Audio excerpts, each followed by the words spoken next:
darling heart, and welcome to the Drink Less, Live Better podcast. This is the podcast that helps you to see that drinking less doesn't need to be stressful, lonely, or boring. I'm your host, Sarah Williamson, and I decided to have a year alcohol-free as a little life experiment and haven't looked back. With my experience and training, I now help other women with their alcohol-free or drink less adventures. You can find out more about me and sign up to my 5-day Drink Less Challenge at drinklesslivebetter.com. I'm here to tell you that you can relax, connect, and have fun without alcohol in your life. Join me here each week to find out how. As part of my You'll Never Hear Me Say This series, Part 2, You Got This. I love a cliche as much as the next person. Of course I do, and I recognise that cliches are usually cliches for a good reason. However, I have got a bunch of them earmarked that you'll never hear me say, and today's example is, you've got this. Now, if I had to use the phrase, it would be where I was cheering on the sidelines of a marathon race about 10 metres from the finish line, and I could see the runner was moving in the right direction in a forward motion. I might at that moment yell, "You've got this."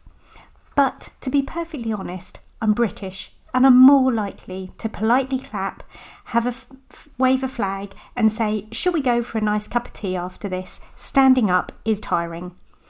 I see the words, "You've got this," typed as a response to many a Facebook post. In groups and communities where people are moving towards an alcohol-free way of living, it's typed out as an encouragement, a cheer, and a way to show some level of support. But I find it really difficult to see.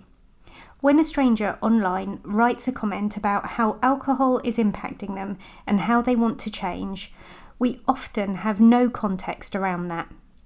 This type of post might be 3 lines long or a couple of paragraphs. It could give a little bit of context or none at all. We likely have no idea what is going on for someone when they share a small bit of their alcohol-free struggle. To type a response of, "You've got this," could do more harm than good. It might unintentionally minimise someone's feelings or even deny their feelings.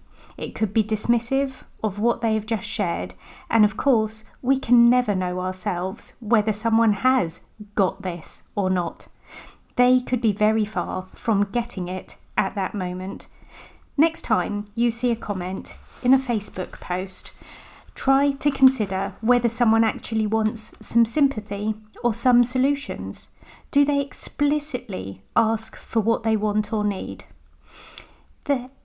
If they've said they need cheering on, then "you've got this" might be an entirely appropriate response.